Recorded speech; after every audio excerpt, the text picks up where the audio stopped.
Hey, everybody. Welcome to the Improv Network podcast. This is a series of conversations aimed at making stronger connections throughout the improv community. I'm James Quesada. And I'm Bob Wick. And we are your education team for the Improv Network. You can go to the improvnetwork.org to get all sorts of resources, including blogs and interviews, an improv FAQ page that includes these conversations, as well as a lecture series of videos on common improv topics of question, and make a profile for yourself and for your improv team and for your theater and festivals, which, God willing, are coming back sometime this year, maybe. It would be amazing. And even if they don't in person, the virtual festivals, there are virtual festivals represented on the improvnetwork.org as well. So check out all that. Our guest today is a very good friend of ours from the Detroit improv scene. It is Molly Alampi. Thank you so much for joining us. Hi, yay! Thank you for having me. Good to see you. Good to see you. Good to see you.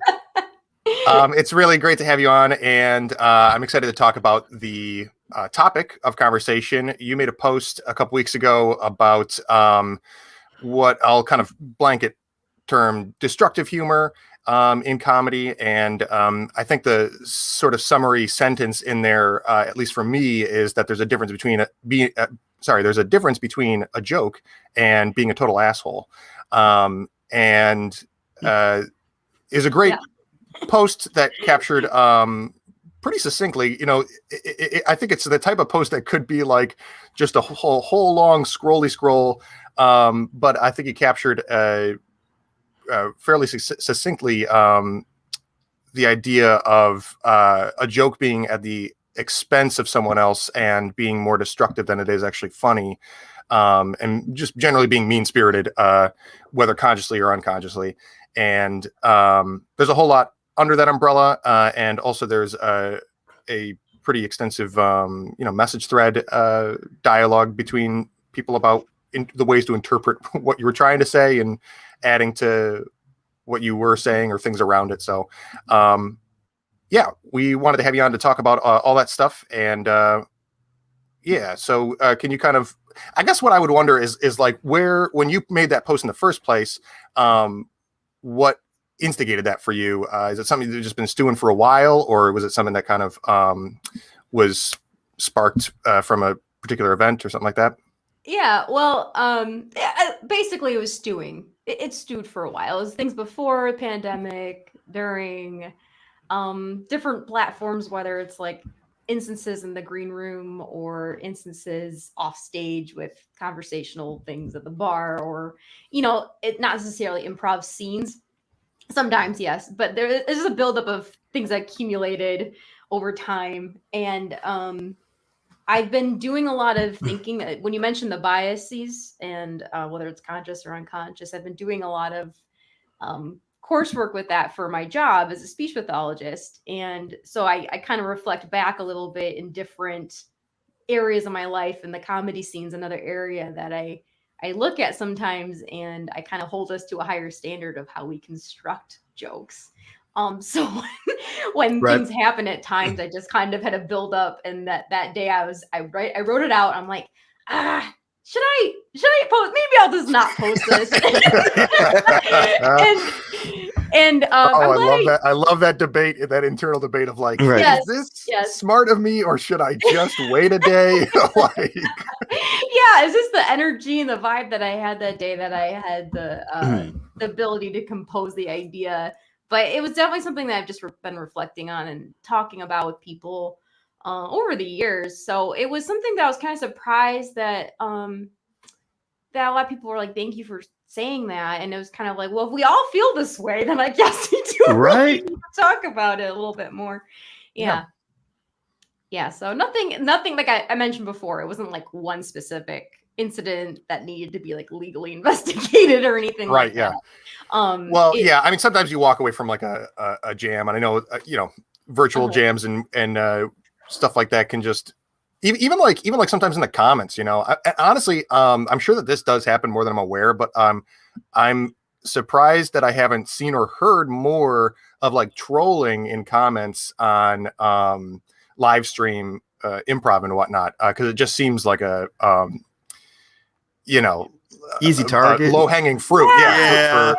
That's for that kind of interesting stuff, but- because that's so interesting because there was an article, and I can like put in the links or whatever later, but Mhm. it was on That'd be Variety, and this woman wrote about in the news stories after that mass shooting happened. It was, I think, 6 Asian women were killed.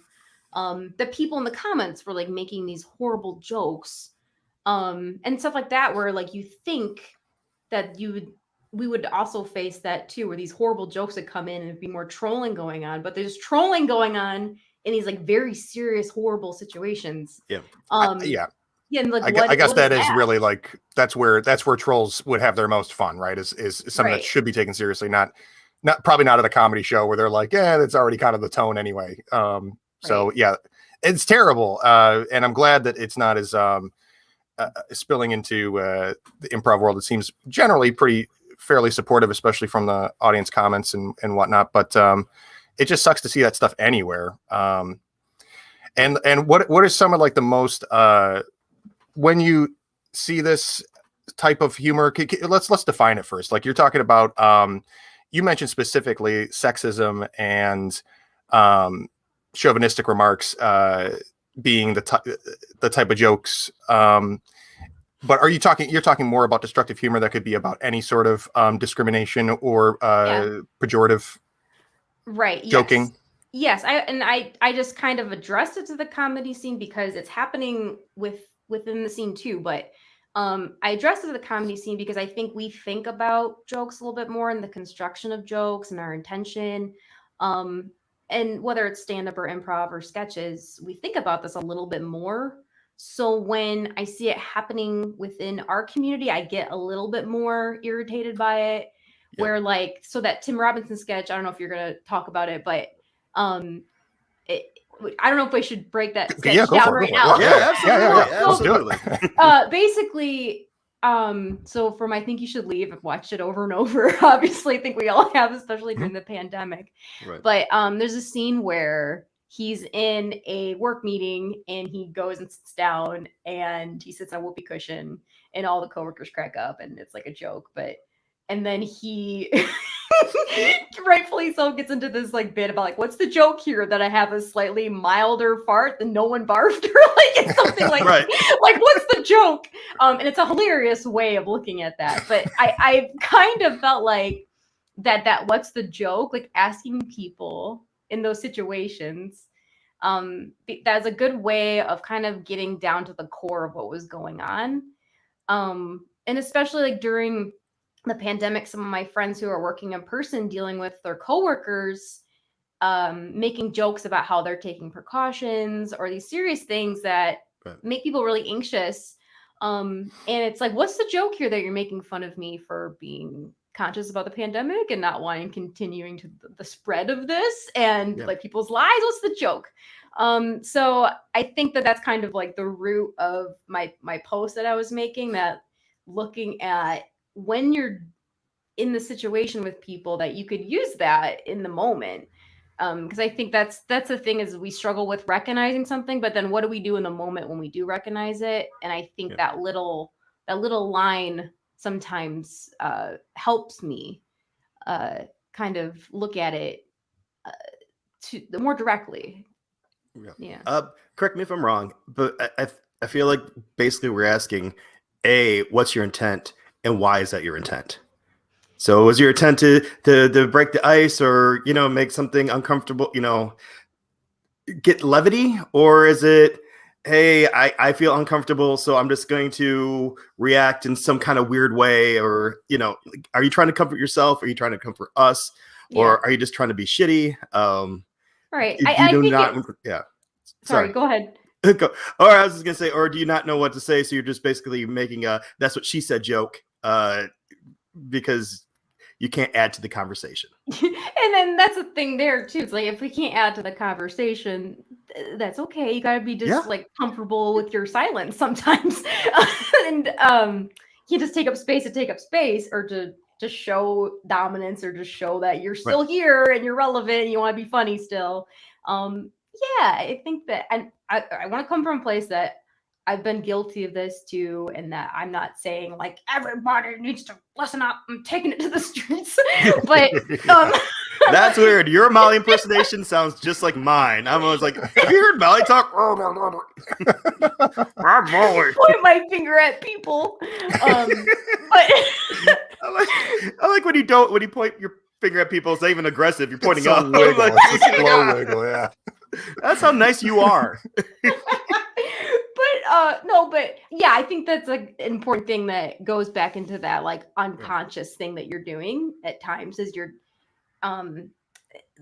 let's just like break down like an issue I had in a rehearsal once where I set up a scene. I initiated the scene and we were both DJs, I said, and we're performing at like a middle school or something. So it was I thought a fun setup where it could go into an interesting place.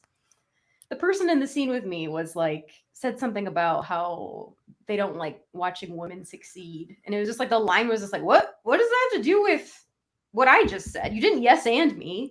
And then you just like took it to this like weird place where I think this person wanted to play a character who was dumb. But the scene worked out in a weird, uncomfortable way where I was kind of like trying to be like, why are you saying this about women? And then he's kind of going into this thing and justifying. And it was just uncomfortable. So it's like in that instance, it was like, what were you doing in that scene? And it might have been an unconscious thing too, that you wouldn't have said that line to me if I wasn't a female. And the scene would have been a better scene in that instance. I know there's a lot of nuances with improv, and it's hard to improv. It's hard to construct a sentence in improv, let alone like not make a mistake. You're going to make a mistake at times and say something. You're like, oh shit, I did not mean to say that. Right. Yeah. But we've all been guilty of it. Yeah. Right. But then in a form or in a thread or in a comment thread or in sketches and stand up where you have time to like think about what you're doing a little bit. I kind of hold people to a higher standard and accountability that like, are you just kind of like not respecting the artist in this instance or respecting the humanity of people dying in this instance? Like, what are you really doing and why are you doing it? Well, it probably comes down to you want attention and you're a baby. Like, that's what it comes down to. Yeah. So I'm wondering like how, especially when people are doing something like this unconsciously, how to shake. It can't just come from being told, right? Like there's definitely value in having things like this called out or pointed to and addressed. But you can also very quickly take somebody who's doing it unconsciously and then will defensively feel attacked and then do it more consciously.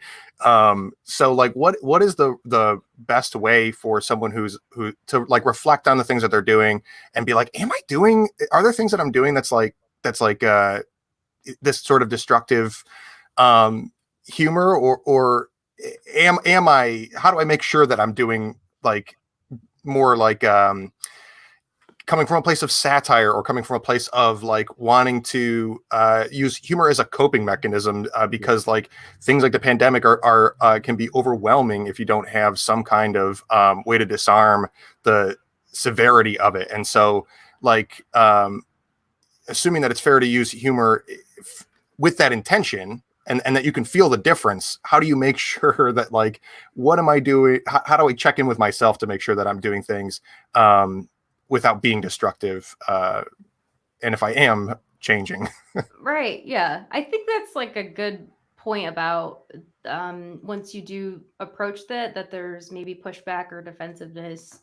And part of it comes down to just like in general in life, learning about your biases and understanding that your brain can't process everything that's thrown at it. It's impossible. It's like, I can't remember, it was like billions of units of information are pushed at your brain at a time, but you like process a small percentage of it in the moment. So it's like, it's impossible to be truly aware of every little thing happening.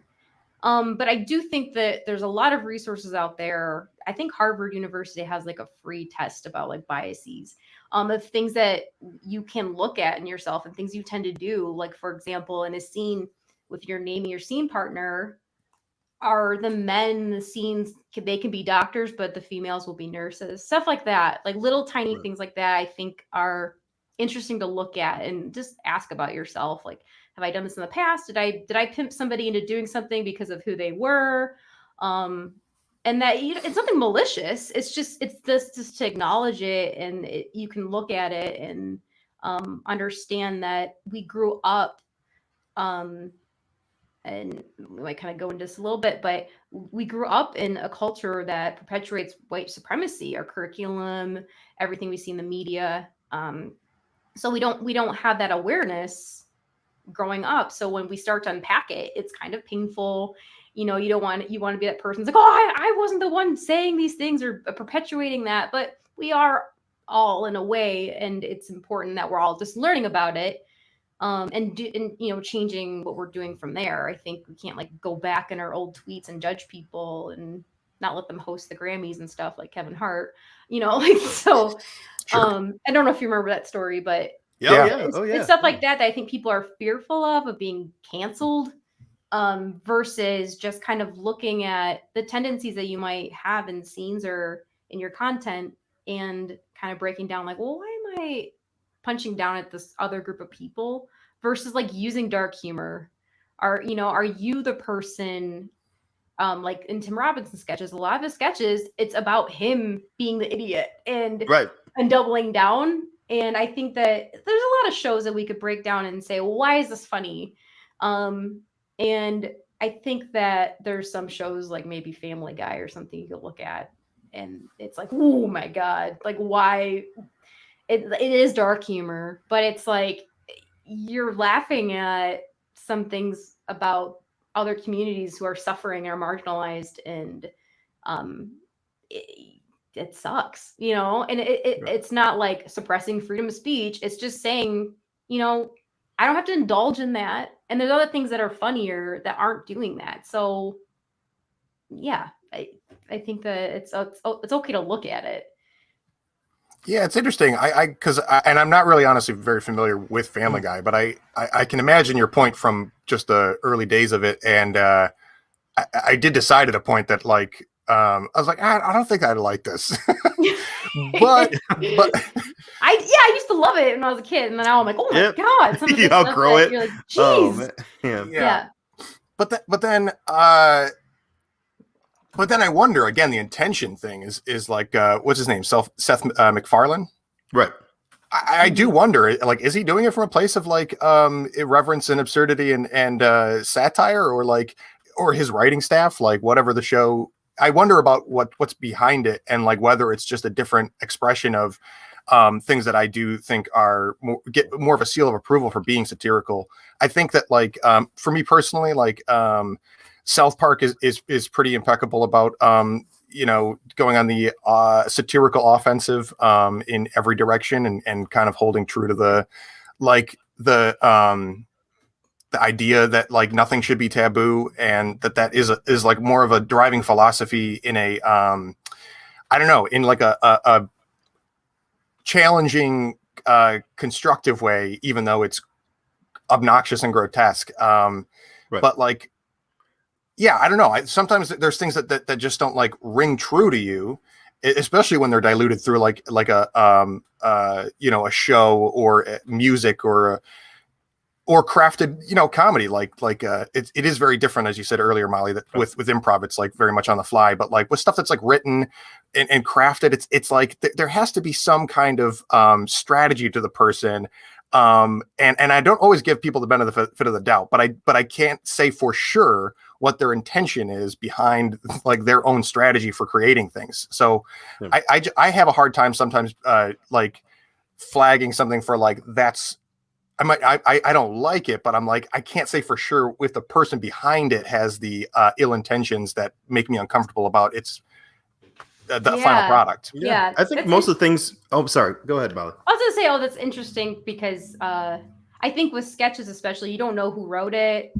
Same thing with like TV shows, like the process of everything. You don't know who's behind it. Like stand up, you're a person on stage and you could see who's telling this. Right, so I feel like it's a little bit different. You're more accountable. Yeah, you're more accountable, but then also your intention's a little clear because who you are is on stage. Like I had this issue with myself and I took my sketch class at Planet Ant, and I remember our sketch show. I had I written a sketch, and it was kind of like right when the Me Too stuff was coming out, and I wrote the sketch, and to me it was funny. But after I saw it on stage and go through a couple rounds of shows, I'm like, man, this is like preachy. I didn't want to sound this way. Like the thing is that like the intention is, okay, if Molly wrote it, it's like different, but you can't tell people who wrote what when you're performing a sketch, and the intention's not clear. Right. And so you could be a person from what's considered a marginalized or oppressed group, but we don't know that you wrote that. So it could, once you just see whatever the content is, the intent is gone. Yeah. And I guess even if you know the intention, even if you know, then I'm thinking too that like, I think that there's a lot of problems with fans of shows like South Park who think that they can do the same thing, right?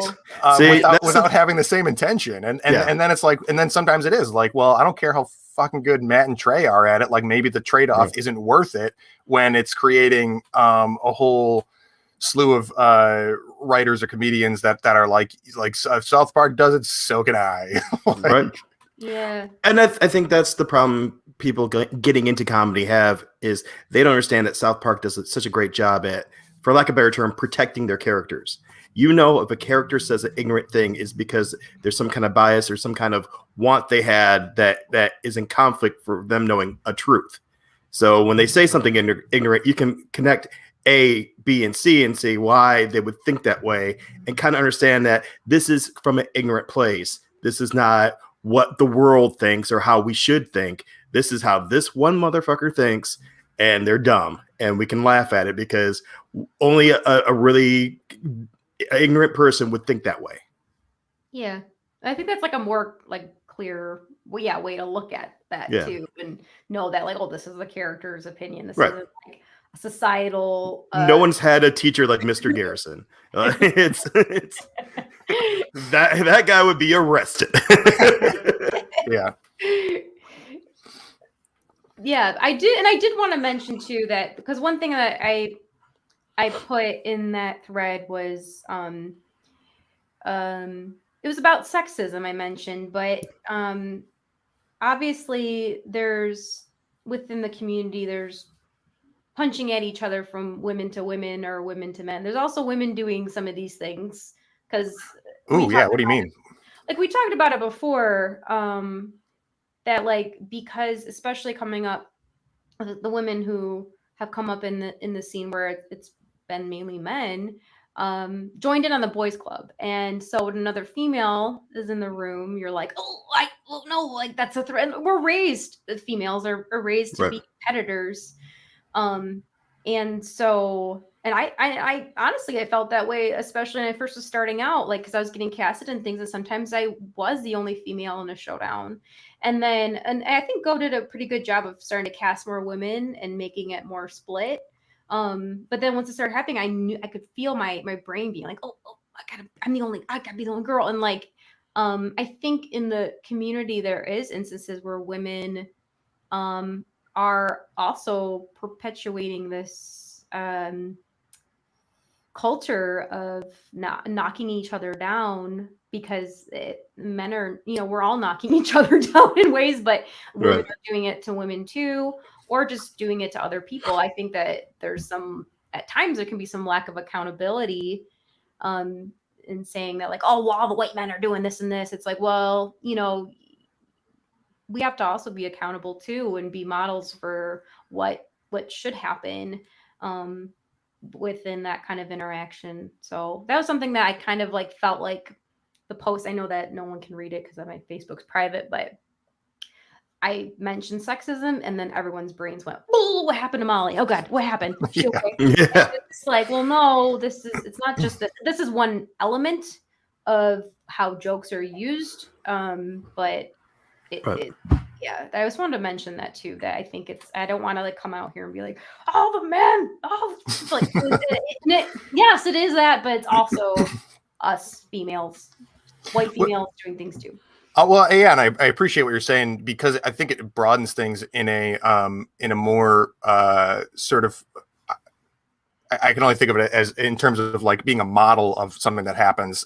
Is that like there's whatever the majority is, and then you have this, especially if there's like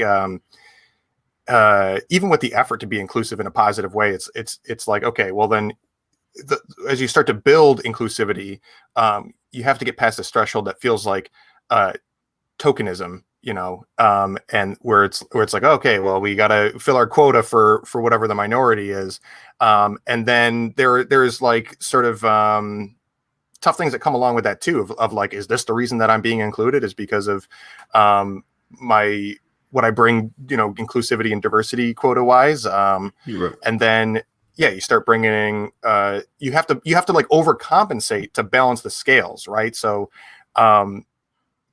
it can be, it's a tough thing, and in our culture it dominantly happens with white men, and then including balancing the scales toward gender and minority ethnicities. But I think it's something that is human nature. What you're pointing to is that like when you are a minority in a group, and there starts to be more representation of that minority, you can also start to be like, oh shit, this is my territory.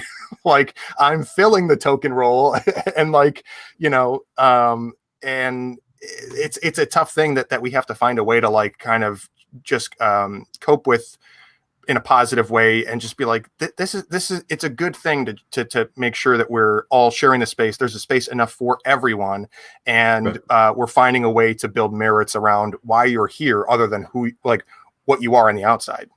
Mm-hmm. Right.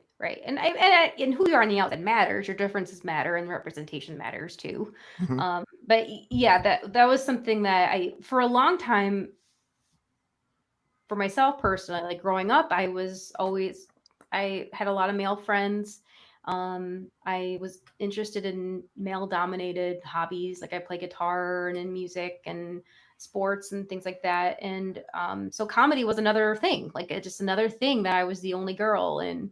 And so I grew up being like, I don't get along with girls. I just don't. And it's just like, okay, if I can't get along with half the population, is the problem the girls or is the problem me? So there's stuff like there's stuff like that I think the last couple of years I've done a lot of reflecting on. I think a lot of women have done a lot of reflecting on that and internalized feelings that we've had towards feminism and feelings about not just mimicking what the male dominant traits are. So I think that like I mentioned too, that I'm trying my best and growing my best I can, and kind of reflecting back on things that I've said to people outside of scenes and in conversations or in scenes or in jokes, and that I'm not saying I'm innocent of anything either. But I think it's a good thing to look at, and as we are people who are creating content and can ask people in like different settings, our work settings or our family settings or different aspects of our life, and be the person to talk about, well, what are you doing? What are you doing here? What are you really saying? Yeah. I think another thing we should talk about is status. I think I know I've made jokes with people not realizing they considered me to have more status than them, and stuff like that I absolutely regret and feel bad about and wish I could take it back. But I had to learn that just because you see yourself some way doesn't necessarily mean that the person you're talking to or quote unquote joking with is seeing, you might think you're not punching down when you are. And that is something that, another thing you have to take stock in. Like, you may be joking, but to this person, this is a bigger conversation than you thought you were having.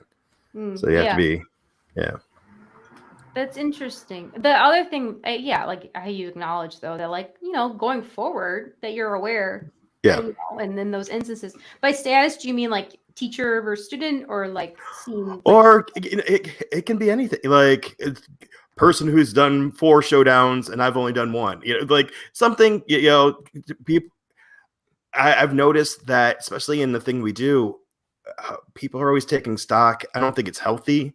And maybe comparing themselves like, oh, well, Molly's done 4 written shows. I've only done 1. So I better listen to what she says, you know, and there's some good that can come from that. Like, hey, what usually goes on during rehearsals and stuff like that. It doesn't necessarily mean that everything that person says is, you know, something you have to take stock in, but there's some knowledge or wisdom you can, you know, I think people keep score too much. And that can be unhealthy. Yeah. No, I was just agreeing with you, piggybacking to say that there's sort of like a in improv sort of a self-imposed like hierarchy that happens. And it's so I think that the part of the reason that like the comedy world and the improv world has had the brand of struggles that it's had with changing for the better against like me, or in line with like Me Too, is that like it feels like it should be more structured than it is. Like it's very much a clubhouse, and you know, you don't get a certificate, a teaching certificate to like be a teacher or like go through a real course most of the time to be a coach or whatever, but you end up with these and there's something that's very like therapeutic and psychological about improv, and good coaches and good teachers can really get to the core of you in a way that feels very like personal and like a therapist, and so I think a big sort of side effect of that is that we put on these weird pedestals, but you know, each other or begin to like revere or idolize inside the community. And then sometimes or I would argue a lot of the time people who receive that sort of adulation don't know that it's happening or don't want it, and are like, I just coach because I love improv. I'm not like trying to change lives or like or like become anybody's guru, you know, like, and so all of a sudden there's like this weird culty hierarchy that shapes up, you know. Yeah, it's like a weird social experiment, the improv community, because there's a hierarchy going on, and then there's elements of, you have these different power dynamics. And I think I was going to shadow an intro class and start teaching right before the pandemic started. And I remember thinking to myself, like, I'm kind of nervous about this because things do come up as a teacher. And I think that there's a lot to understand and learn before teaching improv. Because yes, you could teach improv and know these concepts and navigate 8 people once a week, but then when somebody says something racist or says something sexist, or as a coach, the techniques to learn how to make a group come together, or navigating like a launch group or something like that, a little bit on a bigger scale. How do people learn? How do people what do people need to learn for their own specific needs and strengths and weaknesses and all that? I think that there's not necessarily I would assume there's not like a playbook for that's readily available as the concepts are for improv, if that makes sense. Yeah, you know, I would I'm going to find out what the answer to that is, because I think there actually might be, because there's like the Applied Improv Network or Applied Improv, you know, is like more for like workplace stuff, and they might have something along those lines as a resource. And I just feel like there is probably a more literature than we would be aware of about like this type of application that actually might be useful to have on hand. We'll have this like de-escalating. I honestly, like, because I worked in an outpatient clinic. It was a mental health clinic, but we had a lot of kids with developmental disabilities or delays, so mainly the autism. Okay. So a lot of those kids, sometimes they get frustrated with their communication and they get violent. And not saying this happens in our classes, but things can escalate sometimes, and people have these heated conversations. and what are the techniques that the teacher who has to kind of maintain this like mediator position, like what are the things that they're going to do in the moment. That's like improv at the extreme. But Mhm. I know that like the kids I've worked with, I didn't know what to do when they would start throwing things, or I have scars on my body from some kids that I didn't know what to do until I talked to a psychologist working there, and talked about de-escalation techniques. And there's obviously it's like, and it's the same thing with like bystander training too. I'm taking a course in a couple of weeks about that. Like, what do you do when you see someone on the street getting attacked? I don't know. I don't know those answers, and I think that those little things are valuable to learn for your life, but then also for if you do have a responsibility, because improv is like a weird mix. When you take a class, it is like this educational setting, but then it's also this like social setting, and there's a theater and there's a bar, and there's like this dynamic that there's still a hierarchy. And it's not a super easy thing to navigate. I assume I personally would just like want an HR team that just like has nothing to do with the theater and isn't at the bar. They're just like this, team of people. Because it's I wouldn't know where to start with that as a teacher for improv. Yeah, I know that there are sensitivity training groups that do come in and specifically work with. I don't know if I just remember the People's Improv Theater was having a teacher's workshop specifically about that, and it was with an organization that, again, these are things that I just need to look up and make sure that I pin down the resources for, because they're all great things that would be excellent to have on hand and be aware of. So I think that there is a training group that does that sort of thing for informal coaches and teachers, and that it's been utilized by improv theaters who are making steps toward training their teachers in this way. Yeah. And I think that like creates a way, if you when things come up, and obviously out of like if things come up, especially like related to racism, and we have all white teachers who maybe don't know how to navigate calling things out or feel comfortable with verbalizing things in the moment, that person who had to deal with someone being racist to them probably doesn't want to come back and take classes at the theater. So there's like, and then there goes another person that can offer finally another person that's not white for the scene, so I think that it's all related to each other. It's all important. And it's just a lot that I've reflected on. Yeah. No, Yeah. Yeah. So, like, what would you hope that people's main takeaway or like kind of call to action would be, reflecting on your post or hearing this conversation? Like, what are the most important things to take away from it? I think just digging into your own biases. There's all kinds of stuff. Bias training is very important, and whether it's your own workplace, I think a lot of workspaces have started talking about it a little bit more.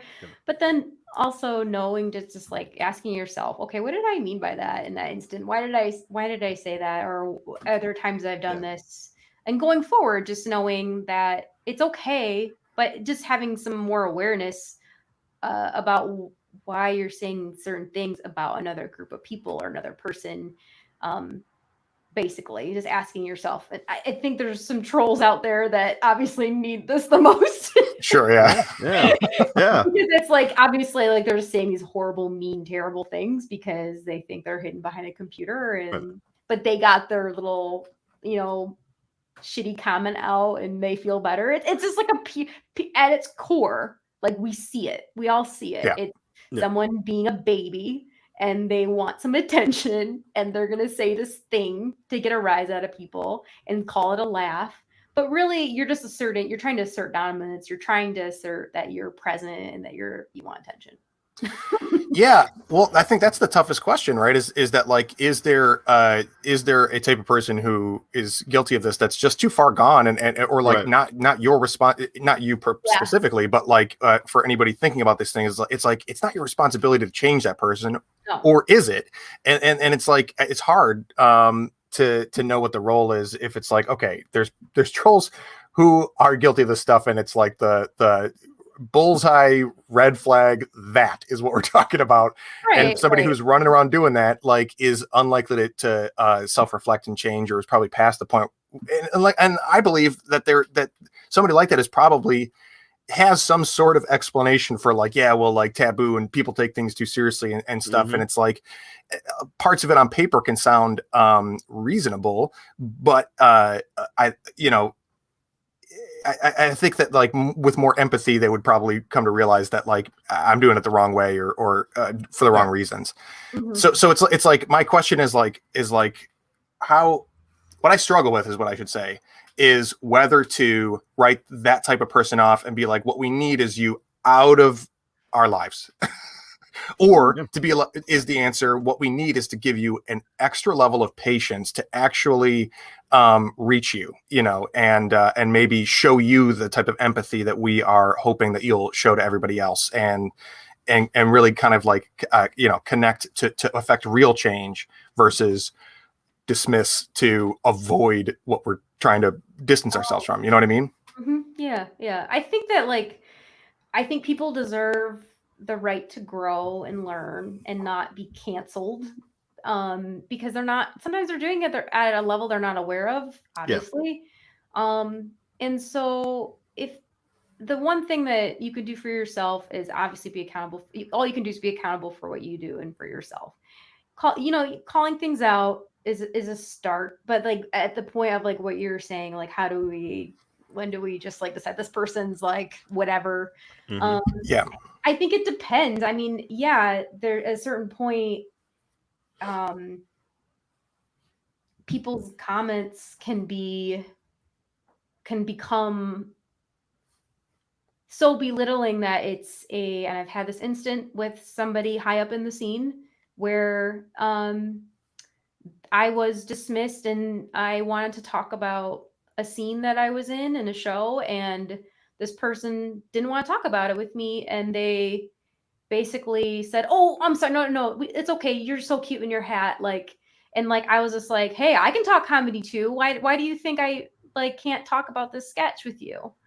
So at a certain point, yes, like if this person's high up in the scene and perpetuating this culture, then yeah, these things need to be discussed and brought to the attention of people running the theater. Yes. Mm-hmm. Yeah. It just depends. Like there's a troll on the internet. Yeah, you can ignore them. I guess you can Right. call them out. I don't say like go comment on every single thing you see and be like, oh, putting fires out on Facebook. Like no, Right. That's not really. I think it's more so the things in your real life that you can obviously deal with. But yeah, at what point? I think it's that you have to bring it to their attention, and then what do they do with that? Mm-hmm. Yeah. It's a series of edits, not a series of just like this person said this. Yeah. That's great. I love thinking about it as a series of edits. Yeah. And just like, well, a lot of what's happening in the country, a lot of things are just like, some statues are getting taken down. Fine. Some of Dr. Seuss's books are gone. Fine. Like you can update your stuff. You don't need to read books to kids from the 1940s. 3 books I've never heard of in my life. Yeah. And they're horribly racist. They're horrible. But the company decided, they said, this is shitty. We're going to take it off the shelves. And everyone freaked out. And they're like, oh, no, Dr. Seuss. Oh, I love him. And I'm like, I'm still going to watch The Grinch this Christmas. But I'm not going to read those books to kids anymore. Yeah. I can update my bookshelf. It's the same thing with jokes. You can update stuff. Right? Yeah. And that's what you're supposed to do as a human, grow. And I'm sure if Dr. Seuss was still around, he probably would have been like, yeah, I don't know what I was doing that day. It's fine. I can let those go. Yeah. I got sketchies over here. They're pretty cool, right? Let's focus on that. 1 star, 2 star. All right, man. Not my best day. Yeah. Right. Right. So it's like it's not a clear answer. Sorry, James. Right. But I think that different scenarios call for different things to look at. Yeah. But it's a lot to unpack. Yeah. Certainly, people in a leadership position should be held accountable and face consequences for this type of behavior. I guess when I was asking my question, I was more just thinking about like being around people, whether it's like friends, family members, people that you can't necessarily avoid, or who are maybe even doing something a little bit dialed up from like you mentioned like subtleties of bias, right? Of like the scene with men who are doctors, but the same scene with women, they're nurses. And I think that's a really great example of just like, well, I didn't mean to, and I don't mean anything by it. And maybe take the concept of that and dial it up one more. And you just kind of get this little, like, in my mind, a picture of like somebody who makes these comments that you would really have to analyze. You'd have to be like, let's stop and talk about this for like 10 minutes, not just be like, hey, that's not an okay word. Yeah. It's like, well, here's the societal structure that leads you to make that association instead of this. There's that, and then there's also just even like in your family, in anybody's family, it can be tough to like be around people who are especially have racist or sexist leanings or just total outlooks on life. Sometimes I guess it can be as easy as being like unfollow on Facebook or kind of shut yourself off from communicating with those people. But I wonder if a more effective solution toward real change is to have an extra degree of patience and empathy, which not to pile on a bunch of points here, but like then where I get into a problem with that is that like, well, already you've got people who are probably more self-reflective and doing more personal work to kind of like create positive social change. And then you got to ask that much more to pull up the slack from people who are less willing or unwilling to do that. And even if it does create more positive change to treat people with extra patience, extra empathy, it just seems like it's asking so much of people who are already probably doing that a lot in many other ways. It's tough for me to think about what the right best answer is. Right. Well, it's multifactorial because it's not just like I'm not gonna go and tell my grandma like who's 93 like, hey grandma, you can't say that anymore. Like she doesn't remember. Yes, and like. Yeah.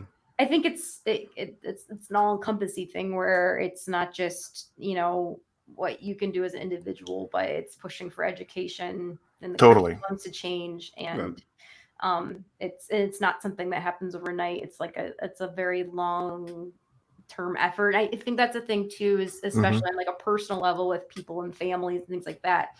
That there might be something that you say, it's not going to soak in the first time, and you're not going to change someone's mind, maybe. But at least the having the 10-minute conversation, I think that sometimes most people will let something sink in, but it might take years to really kind of reflect back on it, that's exhausting, to think about. But it's also kind of like, well, we've been raised in a society in a certain way. It's a lot. There's a lot that we're all unlearning and relearning and changing. So it's not something that, you just like, if I work out for 30 days, I get this nice new bicep. It's not like that. It's way more complicated than that. So it is exhausting to think about. Yeah. I'll tell you when it happens for me is when I try to go to sleep before I'm actually tired. Every little social crime that I've committed in my life will start floating around my head, and I'll just like, and then I'll be up until sunrise.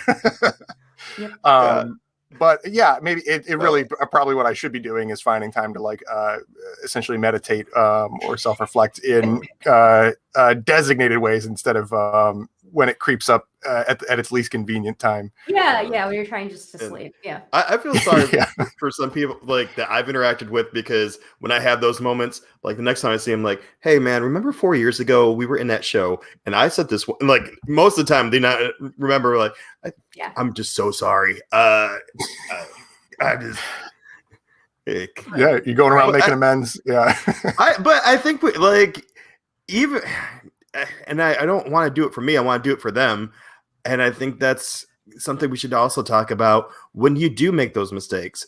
You know, part of that asking for forgiveness, I think, makes the lesson stick a little bit more.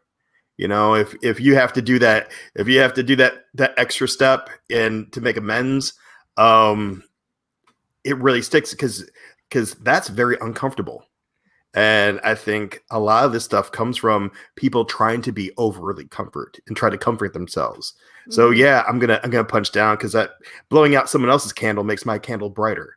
But if you have to go relight that candle, that's an extra step. That feels weird, and that's more uncomfortable. So maybe that gives you I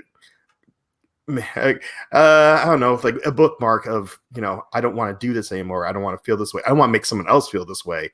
Let's just try to be better. Right. Well, I think that's a good point, because I've had a lot of experience with being very uncomfortable lately.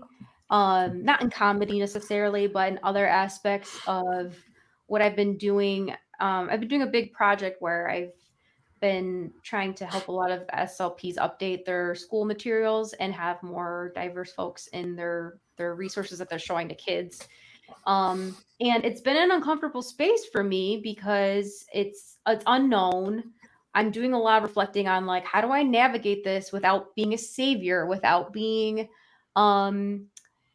without trying to like get approval and glory for something that like I'm like, oh, I'm giving all this stuff that's diverse and inclusive, aren't I so great? And it's like there's like this weird performative allyship thing that you kind of go into, and it's uncomfortable, and it's the space is also unfamiliar. So when you're stepping out of like what's familiar to you and kind of growing, it's not going to be like flags and us all holding hands. It's going to feel weird, and that's okay. Life is weird. Everyone should get comfortable with the fact that it's like, ugh, like that's life. Ugh. Like it's not. Yeah. I want that t-shirt. Yeah. This is life. Yeah. Describe life in one word. Right. And that, you're born, and then you die. That's life, kid. But that's like part of being human. In the like what you said, Bob, was like that people may want to go back and be like apologize to people who are like, what scene? What are you talking about? Yeah. But I think it's like the fact that I did have a friend who I grew up with, and I had a conversation with recently, and I said, you know, we've made some really mean jokes about your family and you when we were in high school and we were in college, and I'm really sorry about it.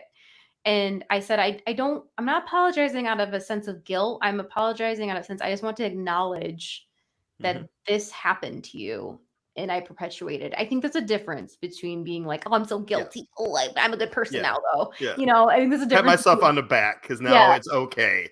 Yeah, I think there's a difference between like acknowledging like, okay, I did this in a scene to someone, or I made this joke at some point. It was kind of weird.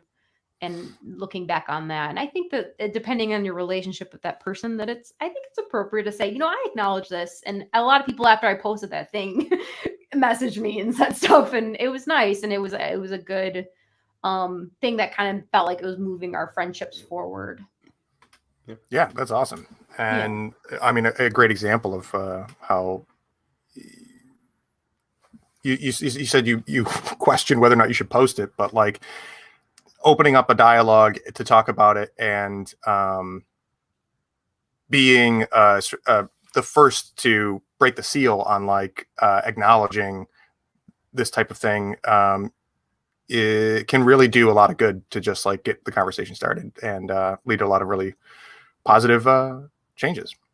Right. Yeah. Just talk about it. Talk about your feelings. You know, so I have one more, I guess, relatively lighter question that I'm genuinely just curious about for you two is that how much do you think that like the comedy landscape can and does affect people's use of humor? Like, I guess I'm just kind of like wondering like what the relationship is between people who are not in the comedy scene but still being affected by what happens in the comedy scene, because there's like a sort of zeitgeist shift of what we find funny and how we portray things. Yes. This is why I thought about this stuff a lot, because I bounce back and forth between this very serious thing in my speech pathology world and then go to our comedy scene. And then in the middle of that is like meme accounts. And there's meme accounts that are ran by speech pathologists. And you're like, what is it doing? Like, and you're just like, and then there's one time, it was like right after they stormed the Capitol. Mm-hmm. It was like that day, the speech pathology meme account made a meme about like somebody was dragging a podium out and made it like a meme about how like it was like a convention that we all have every year of like picking up materials for. It was a joke about like something related to our field, but like kind of tying in what just happened at the Capitol. And a lot of people were like, dude, too soon. Like, people are still crying over this. And like, it was horrible to see on the news and this glass breaking and people pounding on the doors. And you posted this thing in the afternoon of that. And like, it was a point where like, it's like this person doesn't know how to use comedy.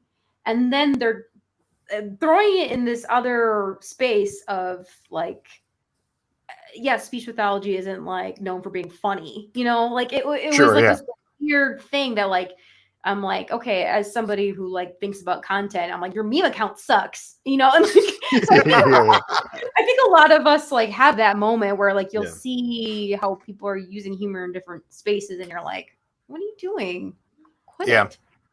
And I've seen I've seen a lot of to me, I've seen a shift of like optimistic or positive characters in like Sam Richardson's character. Ted Lasso. Johnny Lasso. Johnny Lasso. Johnny Lasso's a great name too. I mean, like Johnny Lasso's the comic book superhero version of Ted Lasso. But yeah, Ted Lasso and Sam Richardson on Veep and I forget the character's name, but on Love, Gillian Anderson's Yes, I know you're about. Yes. Yeah, the roommate, the Australian roommate, who's just like super positive, and I don't know. I wonder how much that has a ripple effect to like the audience being like, now we think optimism is funny and like the way to be. Oh, there is a lot of research about what's called symbolic annihilation, and it's like when you see a character performed a certain way, it does affect like kids especially too. So I think there's like certain things that like we could like look at. I know it's like a whole other world of a conversation, but there is stuff about like what is in culture, what is in art, and what is in obviously that stuff reflects what society's doing, but then also when people see people being depicted in a certain way and you're growing up looking at that, you do have a different perception of yourself, or it does perpetuate something like a stereotype or So I think it does impact it a lot. Yeah, I think also comedy is a weird thing because people have been funny who never took a comedy class, so they've had moments where they said something funny, so they think they know what comedy is. Yeah. So they can't break down a joke like you said that in the beginning, Molly, and I think they learn cadence from what they watch, so they can say something mean but using a comedic cadence. And they think that's funny. Those moments where you can't take a joke. No, you insulted my weight, my face, my race, my family, my income. No, but you did it in a joking way. Doesn't make it okay.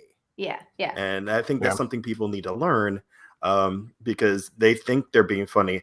I hope their intent is to be funny, but maybe that subconsciously it's not. And I think the latter, or the person whose intent is to be funny, could learn something. And if we give, like James said, if we have patience with that person, like, this is why it isn't funny, and just educate them. Hopefully, we can turn that around. Like, Be smarter. Punch up. Yeah, Or yeah. don't punch at all. Why we Right. got punch? You Right. know? I think and it's easy to become divisive too and flip it and say, well, all these people are doing this, and then that makes people like step back, and then you're not approachable, and then you can't have these conversations where this is what needs to happen to move forward, is have a space that people aren't going to be like we talked about earlier, James, people being like canceled, you're gone, we're not talking to you anymore, censored. Like, I think there's a difference between why things are canceled, like Harvey Weinstein, and because justice isn't being served kind of stuff, versus let's talk about why this person wasn't okay with this in this instance. Stuart Smiley, that guy, I can't think of his real name. The senator took the inappropriate picture where he was Al Franken. Yeah, Stuart Smiley. I guess I didn't know. Like, I'm not sure. Yeah. Okay, I'm older than you. I get it. Yeah, but I think there's a guy who regrets that joke and was doing a lot of good, who probably would apologize. I don't want to speak for the man, but I think he did apologize, right? I mean, I think he did. Yeah. I think he did, and then he stepped down. Yeah, I mean that's to me that's even a bigger apology. Like, I don't even deserve to be a leader until I learn how to make better decisions. So I think that's a great example. Yeah. Well, do better. And remember, it's just a series of edits. Yeah. A series of edits. I hate saying just do better because it doesn't say what to do. Oh, that's true. true. I'm just more about like, asking somebody in a moment, what is the joke? Finding things, what to do in the moment, finding things, what to do for yourself, and to study and to learn about biases. I think that's a start. Yes. Well, thank you so much for joining, Molly. Before we wrap up here, is there anything you're doing that you want to plug, or places that people can follow you? Yeah. My friends and I were publishing our second issue of Ugly magazine. It's coming out this April. We're sending it out. So uglygoose.com is our website that you could subscribe to. Obviously, like Sean Golden and Alex Bergmans and Doug Kovitz are involved also. So I'll plug that. And I have the first magazine. I love it. Or I can't wait to get the second one. Yeah. Same. Yeah. So that's coming. Yes, we will look forward to that. You said it's being released in April, sent out in April? Yes. This month? Great. Our second issue, yep. So if you subscribe like now, you can still get our back issue. Nice. Ooh. Sweet. Twofer. All right.